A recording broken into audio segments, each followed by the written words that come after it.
Hi, it's John at cNation, and you're listening to the Kush Journals. Join us every Monday, Wednesday, and Friday for an up-close and personal look at cannabis industry news and developments, the hottest stories of the day, legislative movement from around the country, and some good times each Friday as Zen, Julie, and I tackle fun and entertaining content from inside the cannabis culture.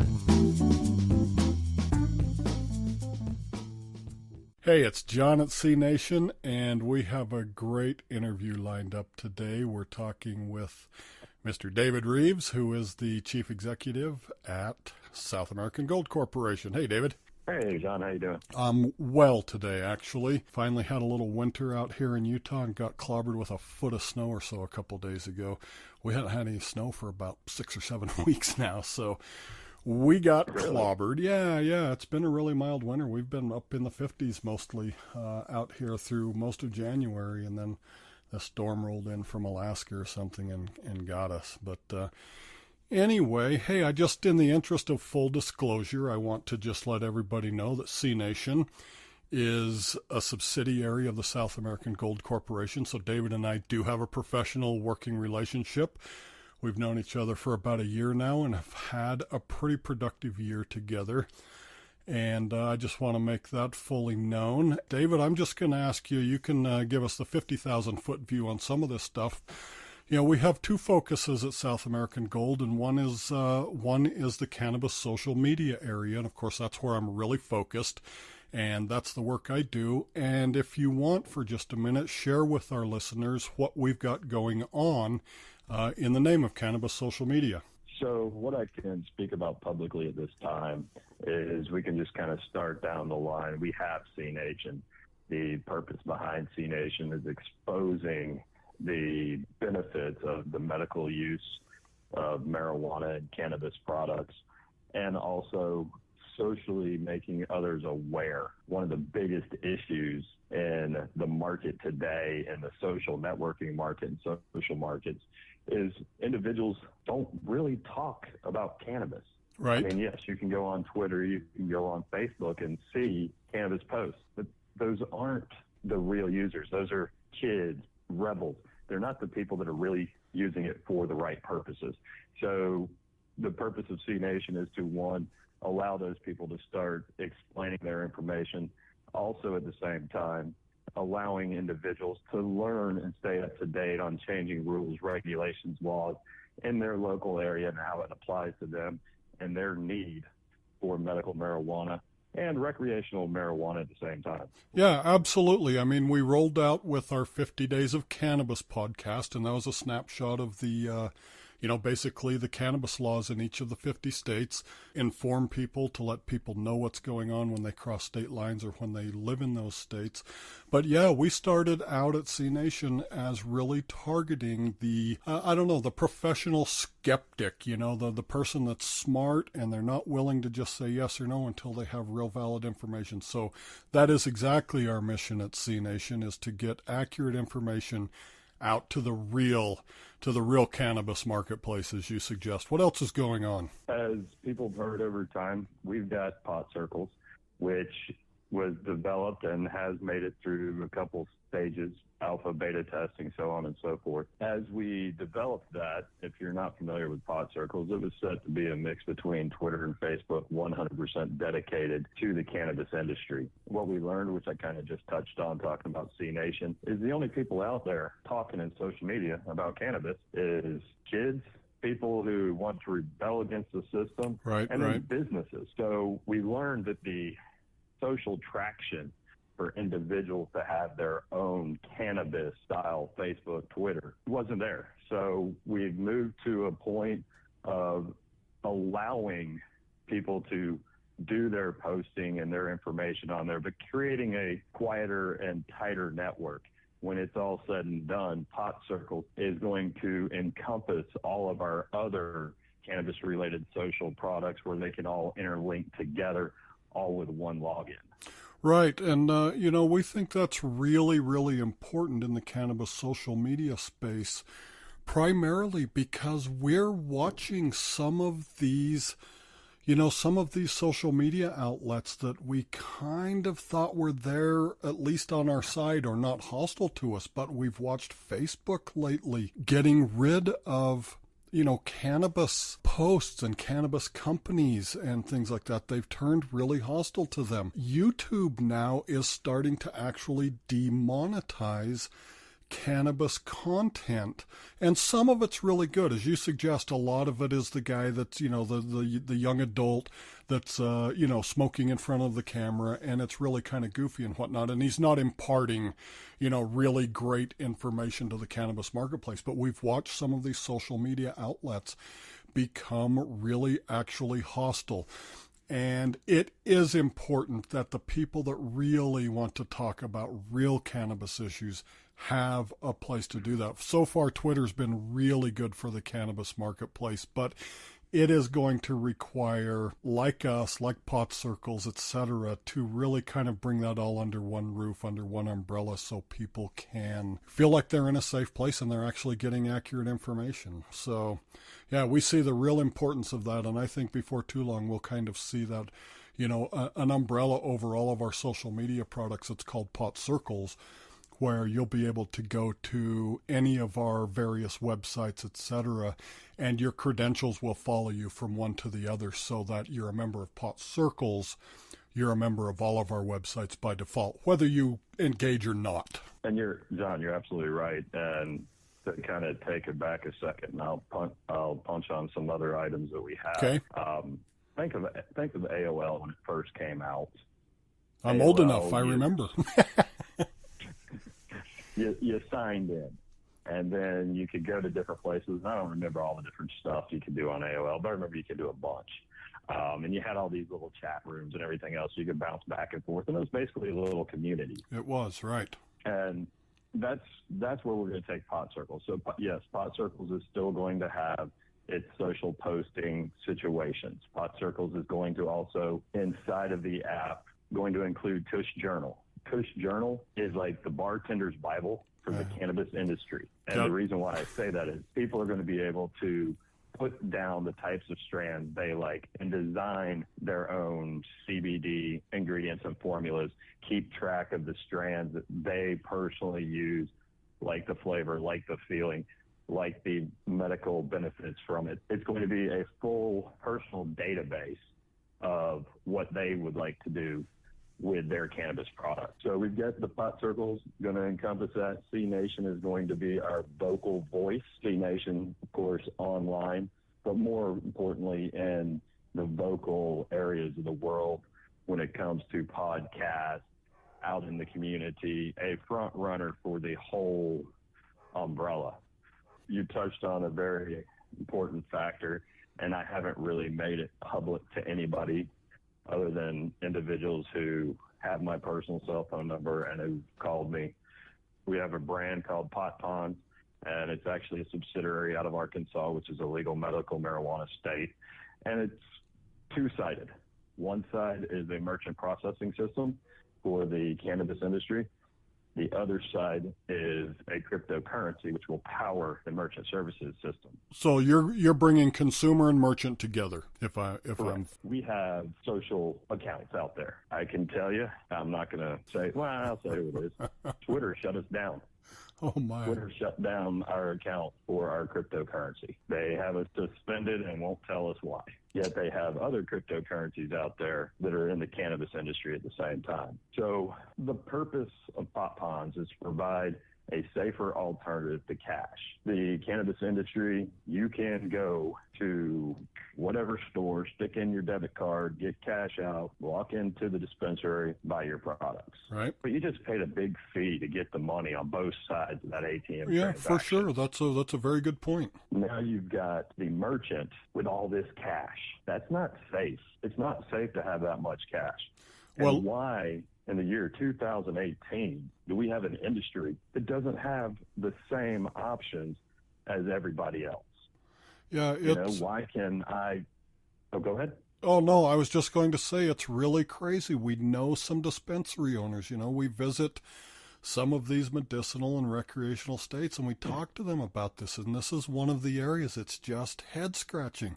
I mean, you mentioned not being able to operate like regular companies, this IRS code 280E that disallows, expensing, off of your top line before you get to your net. They can't expense a penny. They're paying taxes on full revenue. But this cash on hand, I mean, they have armored car services coming a couple of times a day to remove cash because, to your point, it is not safe. And this is a massive concern to an industry that largely wanted to go legal and regulated, etc., to get away from all of that cash. It was a cash game on the streets.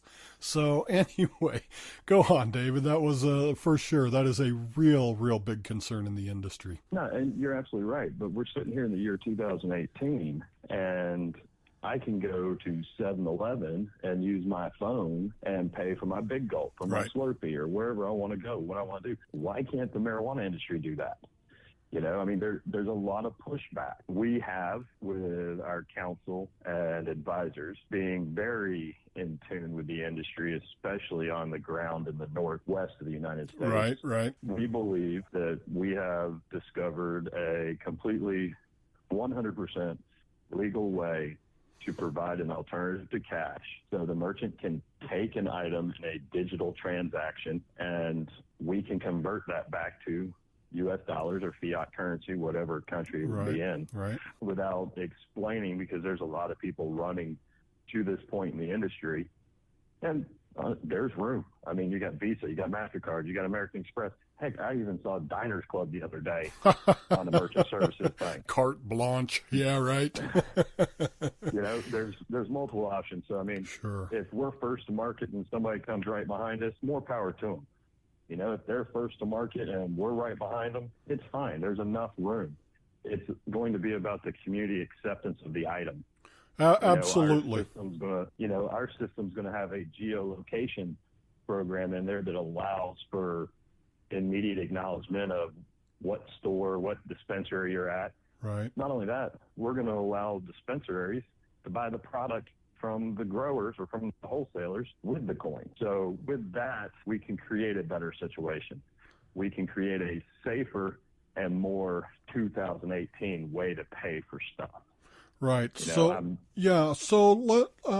to interrupt you there. I want to ask you something here, because I don't think a lot of our listeners fully understand this, and I'm not disparaging any of our listeners. Cryptocurrency is a little nebulous for a lot of people. I don't know, as an example, how do you move electronic money around this country without using the Fed Reserve banking system? How does that happen? Tell us about that. So inside of our system, we've built an ERC-20, which is an Ether-based standard for building a token or coin. Coins have many different reasons for use, so on and so forth. You've probably heard a lot about it in the industry lately. Sure, it's a big topic, market. Absolutely. So what we're doing is we're doing a hybrid of our internal. So we have a master account that holds a certain number of coins at all times. So to take it down to the simple, old sheet of paper with the number 2 pencil. Right. It's all internal ledger transactions inside of our own system. Inside of our own system, it never goes anywhere. Right. So when the merchant accepts payment from the consumer, that's all done on the inside of our system.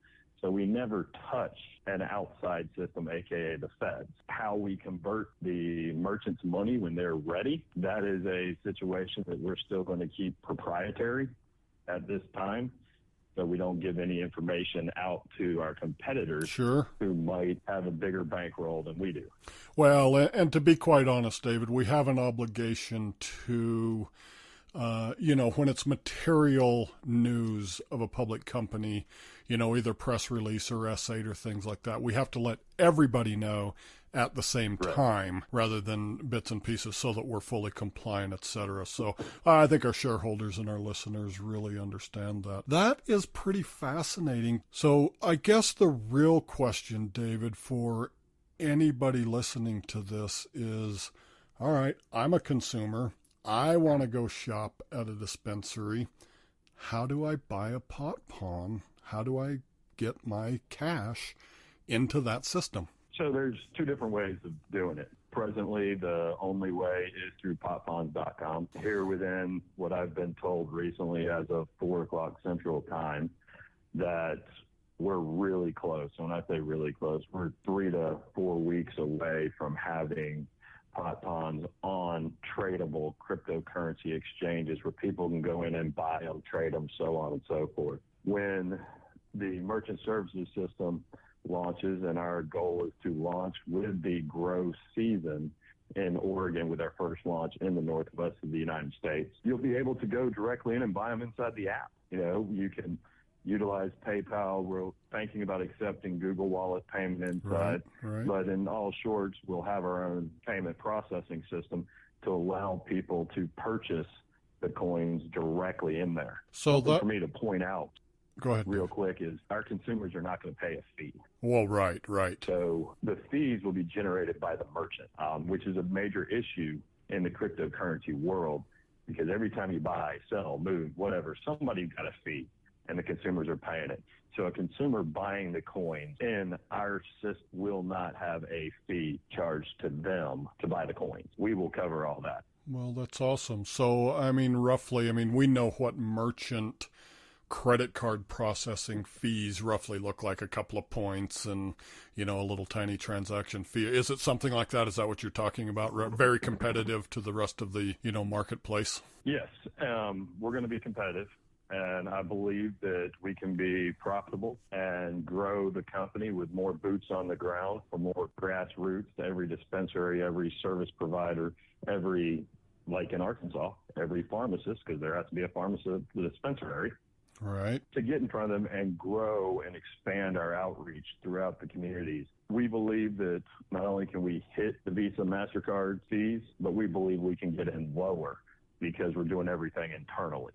Well, that'll be appealing to to dispensaries owners, though they aren't really processing credit cards at this point. They will at some point, and if Pot Ponds is going to be under those fees, even your biggest merchants are still paying more than a point, And I don't know. I'm not going to hold your feet to the fire on what the percentages are going to be and everything, but under those 2.5, 2.7 standard percentages for credit card processing, merchants will be very, very happy with a system like that. No, and you're absolutely right. One thing, you just hit the math and hit the numbers. 2.75% plus 30 cents per transaction. Yeah, pretty standard. Standard.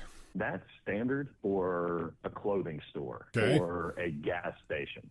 That's not standard for the cannabis industry. The cannabis industry is considered high risk, just like online gambling is. Right. The rates for the cannabis industry proposed are extremely higher than the numbers we just talked about. We have kindahigh.com, which we had up and we're redesigning right now, which is a cannabis-related shopping mall. The merchant rates for that, because of what we're related to, I don't even want to talk about it. And I bet they clip half your money to put in these reserve accounts for chargebacks and stuff like that, don't they? They do. In fact, we had a situation like that happen to us recently in our direct market sale on Pot Ponds. So all in all, it's going to be a good thing. Well, it sounds like it. And this industry really, really, really needs a currency solution. No question about it. Yeah, you're absolutely right. I can tell you, because it was made public knowledge by some individuals in Oregon, we are still seriously considering the actual grow side of it. We're not going to produce the flowers, but we are considering buying land and leasing it to the growers. And they've made some comments about it. And they've also been very instrumental in helping us structure what we're doing with Pot Ponds and how we maneuver it into the market with our first launch in the Northwest. Wow, that's actually really interesting. They are, I don't know where in Oregon, and you don't have to divulge that at all. But this southern Oregon area towards not too far off the California border.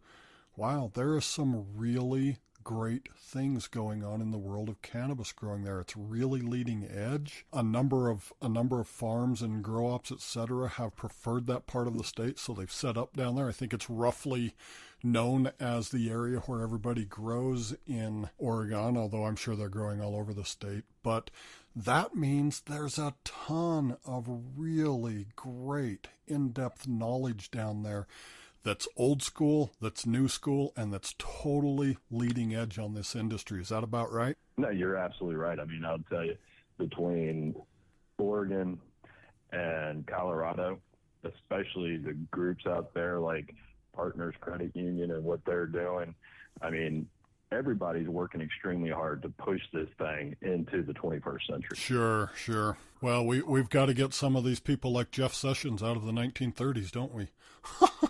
You know, if I can just have a second. You can, David. You go for it. I get asked that 24/7. Right. And my next comment is 100% personal opinion. The government's making way too much money via the IRS and taxation. If you've seen the tax rates that this industry pays on their cash-only transactions, it would mesmerize you. It's preposterous. I mean, we sit here and complain about 20% or 39% or whatever your number is based off how much money you make. Right. Double that.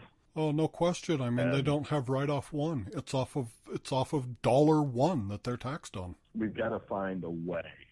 And I do believe we need regulation. I'm all for regulation, but I think it's time the federal government actually say, hey, listen, medical marijuana, legal across the country, but we're going to put some guidelines in. Sure. Because even though we have these legal states, it's still the wild, wild west out there in some of those counties in different states. It is. We've been around, particularly the West. I mean, it's easy for us out here. All of our neighbors seem to be in this business now. And you're right. I mean, even from dispensary to dispensary, county to county, et cetera, you can see big differences in not only in the way they operate, but in the way they're allowed to operate sometimes. So right. It does need to be reined in. And I think the industry as a whole really welcomes that. I mean, as dumb as it sounds, we see all these other industries finally land on a solution. Remember when you had to have a charger for every different cell phone they ever made, and then they finally just said, let's just do micro USB and that'll be great. And, the whole industry said, yay. But, I think I got a whole drawer of chargers. Sure, we all do. All of us old fellers definitely have our fair share of those things laying around now that don't work on anything anymore. But to your point, I do think the industry really would like to be standardized, and it's coming. It will happen. The other thing that they really want, of course, is for the feds to just bow out of this, and they could so simply. I don't know why they're so stubborn on this. I mean, everybody got a little worked up a few weeks ago when Jeff Sessions decided to, turn the clock back a century or so, but after the initial shock wore off, and you could talk about this a little bit if you'd like, because you're right next to Arkansas, which I gotta say, David, having gone through their cannabis laws for our 50 Days of Cannabis podcast, they're doing an exceptional job. They've put a great program together that's going to alleviate a lot of their criminal justice problems they have there. They've put a real program together, which is a little bit of an anomaly in that part of the country, isn't it? It is. Nothing against my friends over there in Arkansas. Of course not. They put a program together, extremely structured, and I love that. I love structure. I love processes, procedures, steps to the sale. Right. That's my gig. But the structure they built it, and I'm sure and I know you're familiar with Arkansas Medical Cannabis, a company we had, and we still have it. Right. It's just dormant at this present second. The hoops you have to jump through in that state to be able to grow or distribute, they're outrageous. Right. If we really wanted to get into the industry of actually growing the flower or having a chain of dispensaries, that would not be the state I go to. Well, the dollar figure requirements we can make a lot more money in other states and have a lot more cash flow because our reserves don't have to stay as high. Interesting. Yeah, no, I'm not saying it's a panacea out there in Arkansas, but it is, for the region, for the area of the country, it's quite progressive in our opinion. No, I mean, you're absolutely right. I mean, we're sitting here with a cannabis-related or 50% cannabis-related public company with our development teams and everything in the Arkansas, Tennessee areas.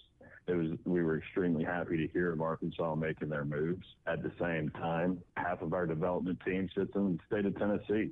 Right. And that state's not even thinking about it at this time. We just have to keep pushing our government officials and allowing them to get the voice out properly. Well, indeed, and back to my thoughts on Jeff Sessions here a few weeks ago, and really just this inexplicable move. Nobody questions. Well, I guess some people do, but this is a states' rights issue, and it should remain there. The Obama administration left it there, and to be quite honest, I think Trump is pretty happy to leave it there. But neither here nor there. Once the shock wore off of this, that they're rolling back the Cole memo, and really, he's a hardliner. Jeff Sessions is a real hardliner, but I think the industry, after it took a deep breath, kind of all looked at each other and said, "Yeah, that ship has sailed." 5 or 6 years ago, Sessions might have had a chance, but these industries are entrenched now. We've got a national average of 95%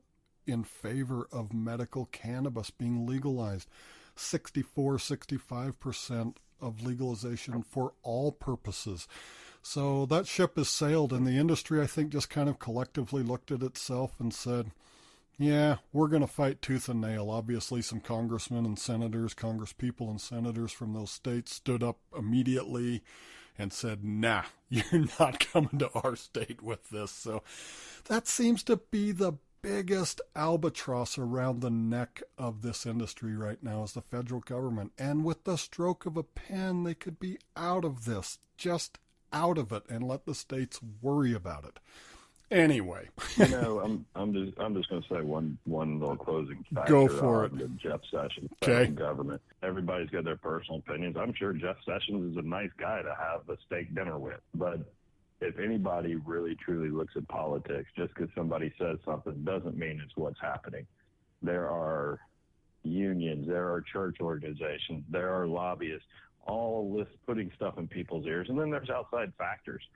I mean, it just happened to be that the major push on the marijuana industry happened at the same time that public companies were using the marijuana industry to pump their stocks up. Right. I mean, everybody was talking about they're going into marijuana or they're going into cryptocurrency. I mean, everything falls in line. If you take a step back and look at what's actually going on from the 30,000-mile view, you'll see things that you don't see when you just sit there and listen to somebody say something. That's a really good point. I was sat and just kind of took that all in, and you're 100% correct. Obviously, the greatest problem that Sessions faces now, well, it's twofold. There's too much buy-in now to the industry. There's just way too much. And he doesn't have the resources to take down one state, let alone 30 states. So, let alone California, the 6th largest economy on the planet, right? So, yeah, they can say a lot. John, think about this. And hopefully the listeners, and hopefully we have more than 2 listeners, hopefully we have thousands. I want everybody to think about this. If we have federally regulated, even if we just start with the medical side, if we have a federally regulated situation for medical cannabis, how much money are we going to save in tax dollars a year from the police departments, from the governments enforcing illegal activities? We get a federally regulated situation where our tax levels in the industry drop so we can sell our products at a lower price. Right. That whole black market illegal activity shreds away. Not the whole one, because it will never get rid of the illegal activity, but it all shreds away. How much money is that going to save governments? And how many lives is it going to save? Well, it does. And we obviously see this. I mean, we can see this on smaller levels. We know that Colorado, they basically got their cannabis marketplace going in 2014. Here we are several years later. Prices are way down. They're generating hundreds of millions of dollars in tax revenue. They're over $1 billion, $1.1 billion, $2 billion in sales. And right, that is all directly impacted the cost. They have the cheapest cannabis in any marketplace now, and it's a direct result of that happening. We see the other side of that, the criminal justice side of this. We saw it in Seattle when Washington, the same time they went with Colorado. Like the very next day, the attorney general, or the district attorney anyway, maybe they're in Seattle, just said he was going to drop like 190 cases. There was just no reason any longer. A lot of people are very sympathetic to this. And of course, at the federal level, we have these mandatory minimum sentences, things like this. A lot of these prosecutors and judges that would roll their eyes otherwise are kind of having, they're pinned down on this stuff, and they're sending people to prison that they'd never even consider arresting any longer for this. So we see that play out in a lot of areas. California is going through the process right now. In fact, they've gotten quite aggressive on this and said, basically, look, if what you were charged with then is no longer a crime now, let us know. We'll probably drop it. Or if what you were charged with then is a lesser crime now, let us know and we'll reduce it. So they've taken this whole criminal justice reform through cannabis legalization quite seriously. And you're right, on a national level, this would play out by the tens of thousands of lives being spared, a bunch of ridiculous garbage and heartache and everything. But millions or billions of dollars in just wasted criminal justice money. It all boils down to one thing. Business-wise, I'm extremely structured and extremely hard about getting the items done in a timely manner. Personally, I care about people. Sure. And this industry right now, from the governmental side, is all about the dollar figure. We need to start caring about the people. If we had more politicians, I'll just say that, more politicians like Alan Peake from Georgia. I don't know if you remember that guy's awesome. Man, he's excellent. He's spending his own money to help people who need CBD oils for their personal, physical, and medical issues. Right.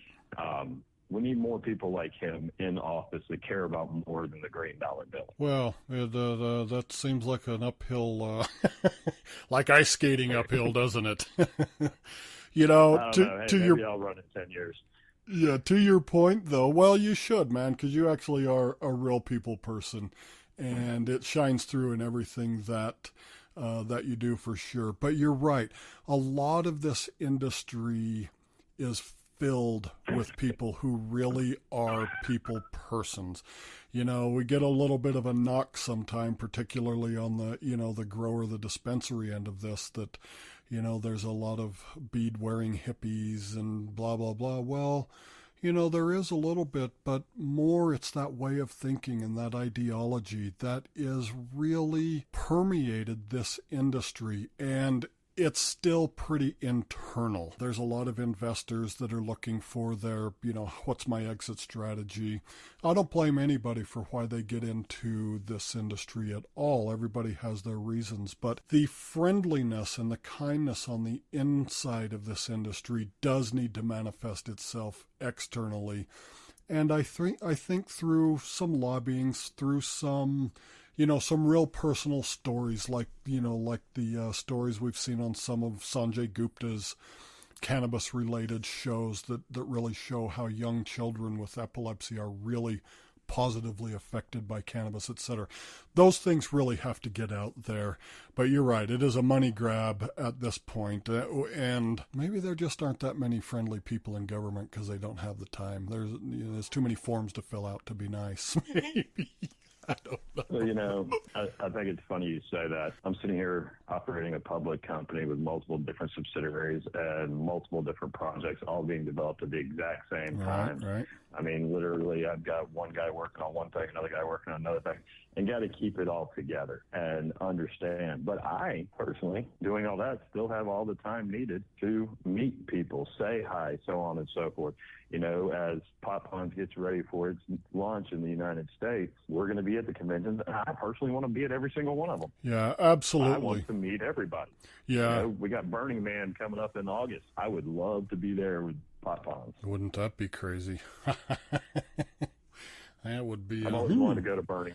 Right? Could never score a ticket, huh? That's a hard one to come by. I think you have to put, I don't know, 5-year waiting list or something. Heck, who knows? But yeah, I like the human approach to anybody that knows me knows that about me. But that was largely the reason we wanted to start the efforts of cNation. I have that personality, and it shows through. And when you listen to our various podcasts and the things that we've done, it really does shine through that we care about the people in this industry. And I don't care about an awful lot more than that. We'll make what we make along the way, and none of us will probably drop dead from starvation. We'll have a few dollars in our pocket, but we'll get there in an honest way, and a way that we can live with by basically just, being good people and helping the good people in this industry do what it is they need to get done. Hey, John, you're absolutely right. You know this from a personal standpoint. Everybody that's inside of South American Gold would give their shirt off the back for anybody True else. story. 100% true story. If my employees can't be my friend, we don't need them. We need to create a company that's set on values, raising shareholder values, raising market awareness. And when I say market awareness, our products and industries, not the stock market. Stock market's affected by the people who hold the shares, not by me. And we just need to reach out and help people. Indeed. Well, we're create great products and help people. Yep, we're getting some reach out there. Our podcasts were just picked up today by iHeartRadio. That's an excellent broadcast company that has millions of listeners. Not too long ago, we were picked up by Spotify. We are out there on our podcasts reaching more and more people that need to be reached.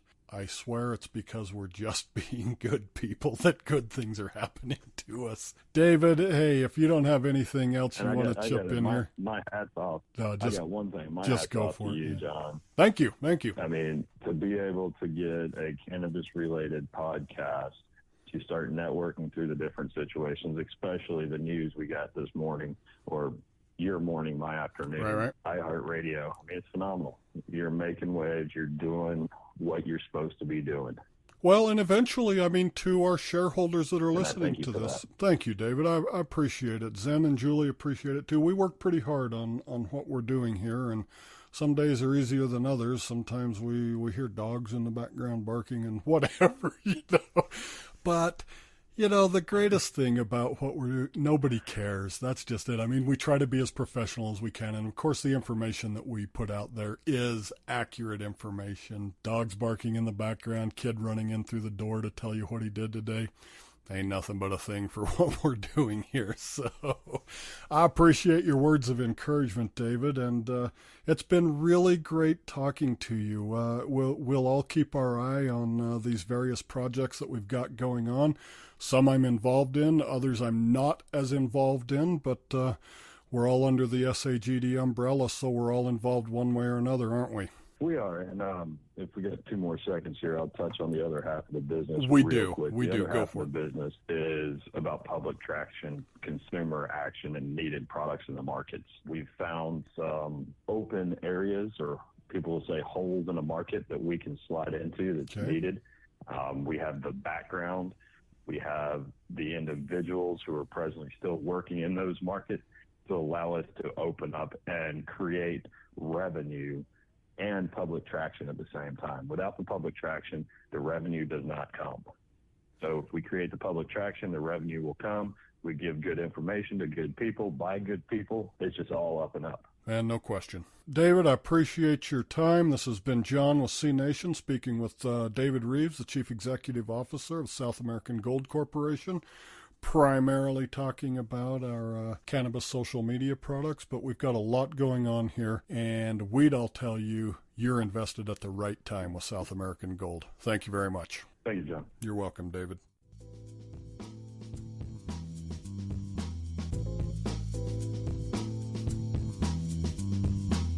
The Kush Journals podcast is a copyrighted production of the South American Gold Corporation.